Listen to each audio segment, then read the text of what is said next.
मेरे सामने काफ़ी लोग हैं, लेकिन हर एक को तो संभव नहीं हुआ है। लेकिन हर एक के पास कुछ न कुछ नया था, कुछ न कुछ इनोवेटिव था और अपने तरीके से रास्ते खोजे थे।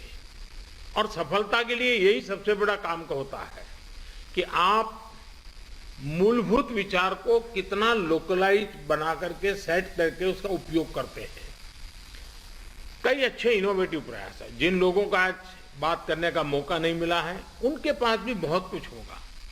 मेरा आप सबसे आग्रह है कि आप बिना संकोच, आपको लगता है कि जो चीज आपने अच्छी की है, अच्छे ढंग से की है, वो मुझे जरूर भेजिए लिख करके, मेरे तक पहुंचाइए और मैं इसका अन्य जिलों में उपयोग कैसे हो इसकी जरूर चिंता करूंगा। क्योंकि आपकी मेहनत, आपके इनोवेशंस ये देश के भी काम आने चाहिए। और मुझे विश्वास है आज जितनी बातें मेरे सामने आई, ऐसी बहुत सी बातें हैं जो हमें काम आएगी। और इसलिए मैं आपसे इंतजार करूंगा कि आप अपनी कुछ चीजें जरूर मेरे से शेयर करिए। आपके हर प्रयास की मैं भूरी भूरी प्रशंसा करता हूं, सराहना करता हूं। साथियों, हमारे देश में जितने जिले हैं उतनी ही अलग अलग चुनौतियां भी हैं। एक तरह से हर जिले के अपने अलग चैलेंजेस हैं। आप अपने जिले के चैलेंजेस को बहुत बेहतर तरीके से समझते हैं और इसलिए जब आपका जिला अगर जीतता है तो मतलब देश जीतता है। जब आपका जिला कोरोना को हराता है तो देश कोरोना को हराता है।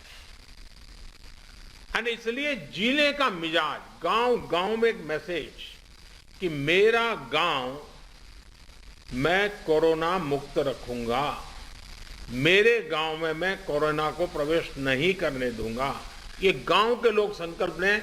और गांव के लोग जिस प्रकार से व्यवस्थाएं करते हैं, मैं तो हैरान था। पिछले बार जबकि ये कालखंड था और पता नहीं था कि इस स्थिति में कैसे करना, फिर भी हमने गांव में एग्रीकल्चर सेक्टर के लिए कोई लॉकडाउन नहीं लगाया था। और मजा ये है कि खेतों में गांव के लोग काम करते थे तो खेत में भी सोशल डिस्टेंसिंग के साथ खेती के काम शुरू किए थे। पिछली बार आपको याद होगा। मतलब हमारे गांव कितनी तेजी से संदेश को पकड़ भी लेते हैं और अपनी जरूरत के हिसाब से उसको मॉडिफाई करके पक्का कर लेते हैं। गांव की ये ताकत है। मैंने देखा है आज भी कई गांवों ने अपने यहाँ आना जाना सब बहुत अच्छे ढंग से मैनेज किया है। गांव की जरूरत के लिए एक या दो लोग बाहर जाते हैं, चीजें लेकर के आते हैं, गांव में बांट देते हैं। और गांव में से कोई मेहमान भी आए तो उसको पहले बाहर रखते हैं। गांव की अपनी एक ताकत होती है, उस ताकत का अपना एक उपयोग होता है। और मैं साथियों कहना चाहूंगा कि कोरोना के खिलाफ इस युद्ध में आप सब लोग एक बहुत महत्वपूर्ण भूमिका में हैं। आप एक तरह से इस युद्ध के फील्ड कमांडर हैं। जैसा कि किसी भी युद्ध में होता है, फील्ड कमांडर बड़ी योजना को मूर्त रूप देता है, जमीन पर उस लड़ाई को लड़ता है, परिस्थिति के अनुसार निर्णय लेता है। आप सब भारत की इस लड़ाई के महत्वपूर्ण फील्ड कमांडर्स के रूप में आज नेतृत्व संभाल रहे हैं। और इस वायरस के खिलाफ हमारे हथियार क्या है? हमारे हथियार हैं local containment zones, aggressive testing और लोगों तक सही और पूरी जानकारी। हॉस्पिटल्स में कितने बेड्स उपलब्ध हैं, कहां उपलब्ध हैं, ये जानकारी आसानी से उपलब्ध होने पर लोगों की सहूलियत बढ़ती है। इसी तरह काला बाजारी पर लगाम हो, ऐसे लोगों पर सख्त कार्रवाई हो। या फ्रंटलाइन वर्कर्स का मोरल हाई रखकर उन्हें मोबिलाइज करना हो, एक फील्ड कमांडर के रूप में आपके प्रयास पूरे जिले को मजबूती देते हैं। फ्रंट लाइन वर्कर्स को आपके कंडक्ट और एक्शन से हमेशा प्रेरणा मिलती है, उनका भरोसा और बढ़ता है। मैं आपसे एक और बात कहना चाहूंगा। अब इसलिए अगर आपको कहीं लगता है कि सरकार द्वारा बनाई पॉलिसी में जिला स्तर पर किसी इनोवेशन की जरूरत है, उस इनोवेशन में से पॉलिसी को ताकत मिलेगी, तो मेरा आपको खुली छूट है, आप जरूर कीजिए। अगर ये इनोवेशन आपके जिले की स्थानीय जरूरतों के हिसाब से है तो उसे उसी हिसाब में करिए। अगर आपको लगता है कि आपने जो इनोवेशन किया है वो पूरे प्रदेश के लिए या पूरे देश के लिए बेनिफिशियल है, तो उसे सरकार तक भी पहुंचाइए। अगर आपको अपने अनुभवों से तेजी से बदलती परिस्थितियों के हिसाब से पॉलिसीज में किसी सुधार की जरूरत लगती है, तो उसका भी फीडबैक जरूर पहुंचाइए, बिना संकोच पहुंचाइए। क्योंकि ये लड़ाई ऐसी है कि हम सब मिलकर के सोचेंगे, सब मिलकर के नई नई चीजें ले आएंगे, तब जाकर के हम कर पाएंगे। साथियों, आपके जिले की सफलता बाकी जिलों के लिए एक उदाहरण बन सकती है, उनकी भी मदद कर सकती है। कोरोना से निपटने के लिए जो भी बेस्ट प्रैक्टिसेस हैं, उनको भी हमें एडॉप्ट करते चलना है। आपके बहुत से साथी ऐसे जिलों में होंगे जहां कोरोना संक्रमण पीक पर पहुंचने के बाद अब कम हो रहा है। उनके अनुभवों से सीखकर आप अपने जिलों में अपनी रणनीति को और मजबूत करते रहेंगे तो कोरोना के खिलाफ लड़ाई और आसान होगी। साथियों, इस समय कई राज्यों में कोरोना संक्रमण के आंकड़े कम हो रहे हैं, कई राज्यों में बढ़ भी रहे हैं। कम होते आंकड़ों के बीच हमें ज्यादा सतर्क रहने की जरूरत है। बीते एक साल में करीब करीब हर मीटिंग में मेरा यही आग्रह रहा है कि हमारी लड़ाई एक जीवन बचाने की है, एक एक जीवन बचाने की है।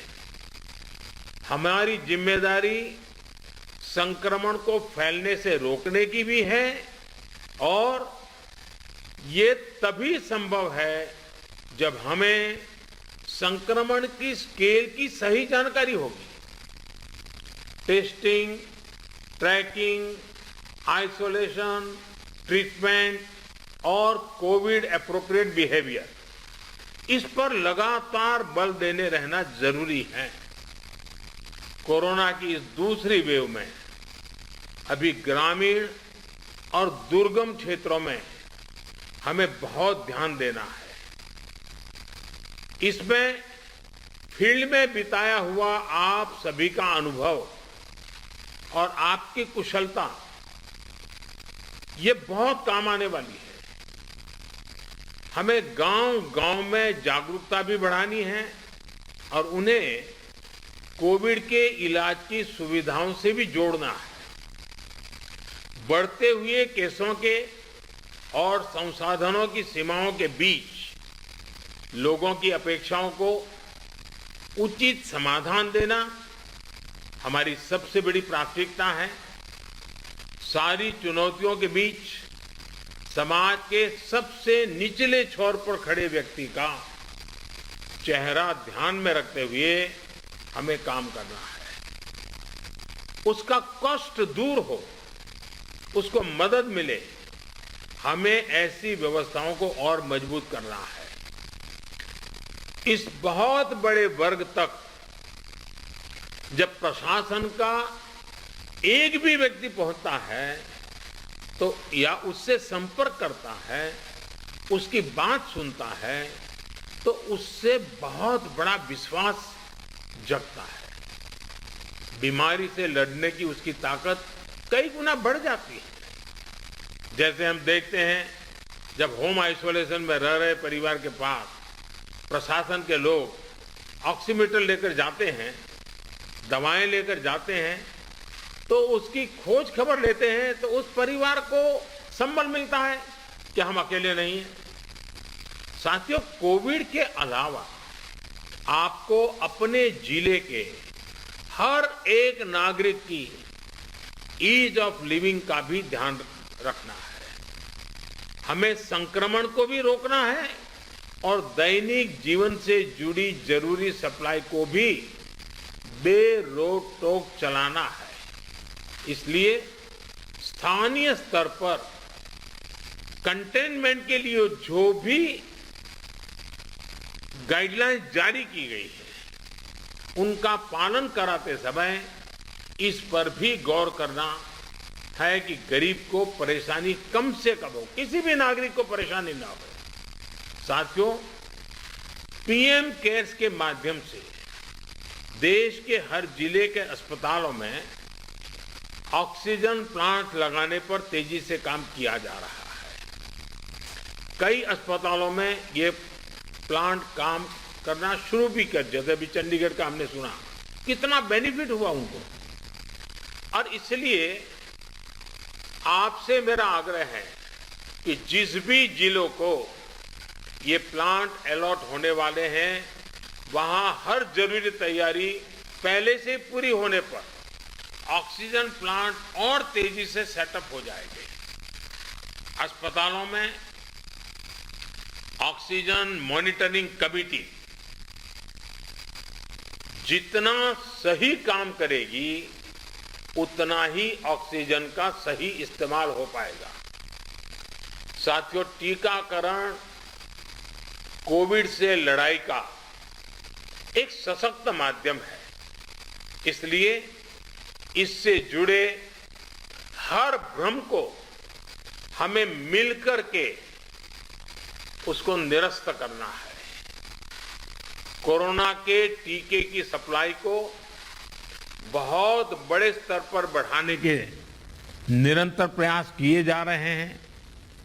वैक्सीनेशन के लेकर व्यवस्थाओं और प्रक्रियाओं को हेल्थ मिनिस्ट्री लगातार स्ट्रीमलाइन कर रही है। कोशिश ये है कि अगले 15 दिन का शेड्यूल राज्यों को एडवांस में मिल जाए। इससे आपको भी पता रहेगा कि जिले में कितने लोगों के लिए वैक्सीन उपलब्ध होने जा रही है और आपको किस हिसाब से तैयारी करनी है। वैक्सीन वेस्टेज रोकने में जिला स्तर पर सही प्रबंधन की भूमिका के बारे में भी आप अच्छी तरह जानते हैं। आपके सहयोग से वैक्सीन वेस्टेज पूरी तरह रुक सकती है। इतना ही नहीं, ऑप्टिमम यूटिलाइजेशन की दिशा में हम सफलतापूर्वक आगे बढ़ सकते हैं। साथियों, ये समय एक प्रशासक के साथ ही एक ह्यूमन रिसोर्स और लॉजिस्टिक मैनेजर के रूप में भी आपकी भूमिका को टेस्ट कर रहा है। मेडिकल से जुड़ी सप्लाई ही नहीं, बल्कि आपके जिले में दूसरी जरूरी सप्लाई भी पर्याप्त हो, ये बहुत जरूरी है। बरसात के मौसम में हम सब जानते हैं कि आप जो रोजमर्रा सरकार के कामों में जुड़े होते हैं, लेकिन जैसे ही जून महीना सामने आना शुरू होता है, आपका ध्यान मौसम, बारिश क्या हो सकता है, क्या कर, उसमें जाता ही है। काफी आपको अटेंशन देना पड़ता है। और इस बार भी बारिश अब शुरू होने जा रही है, तो स्वाभाविक आपको बरसात के मौसम की जो चुनौतियां हैं, जो एक्स्ट्रा आपके लिए बर्डन भी होती हैं, जिम्मेवारी भी होती हैं, और इसलिए आपको बहुत तेजी से अपनी जरूरतों को मैप करना है और जरूरी प्रबंध करना है। अब कई बार तेज बारिश के कारण बिजली चली जाती है और कहीं अस्पताल में बिजली चली गई तो बहुत बड़ा संकट हो जाएगा ऐसे समय। तो ये चीजें अभी से हमको सोचनी पड़ेगी। चुनौती बड़ी है, लेकिन हमारा हौसला उससे भी बड़ा है और हमारा रिस्पॉन्स न भूतो न भविष्यति ऐसा ही होना चाहिए। इसी हौसले और संकलन के साथ, इसी इरादे और संकल्प के साथ हम देश को इस संकट से बाहर निकालेंगे। अभी कोरोना के खिलाफ आपको जो अनुभव मिलेंगे वो भविष्य में भी आपके भी और देश के भी बहुत काम आने वाले हैं। इन अनुभवों का सही इस्तेमाल करके आप आगे भी देश की बड़ी सेवा कर सकते हैं। मुझे विश्वास है कि आपके सहयोग से, आपके कुशल नेतृत्व से, आपके कुशल प्रबंधन से भारत कोरोना के खिलाफ इस लड़ाई में मजबूती से आगे बढ़ेगा। मुझे खुशी है कि आज सभी जो राज्य इस मीटिंग में हैं उनके सभी माननीय मुख्यमंत्रियों ने भी समय निकाला। जब कार्यक्रम की रचना कर रहे थे तब लग रहा था कि मुख्यमंत्रियों का समय इसमें व्यस्त करने की जरूरत नहीं है, क्योंकि जिले के लोगों से बात करना है वो तो जानते ही थे। लेकिन फिर भी इस विषय के प्रति गंभीरता को लेकर के, संवेदनशीलता को लेकर के मुख्यमंत्री भी इसमें जुड़े हैं, ये बहुत ही स्वागत योग्य है।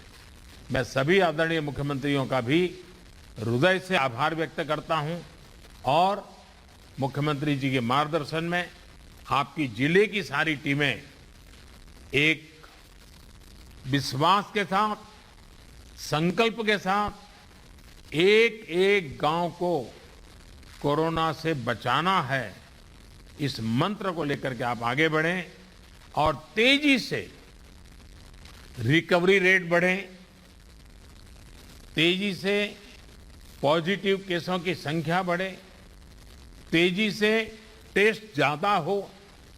इन सभी बातों पर बल देते हुए हम सफलता की दिशा में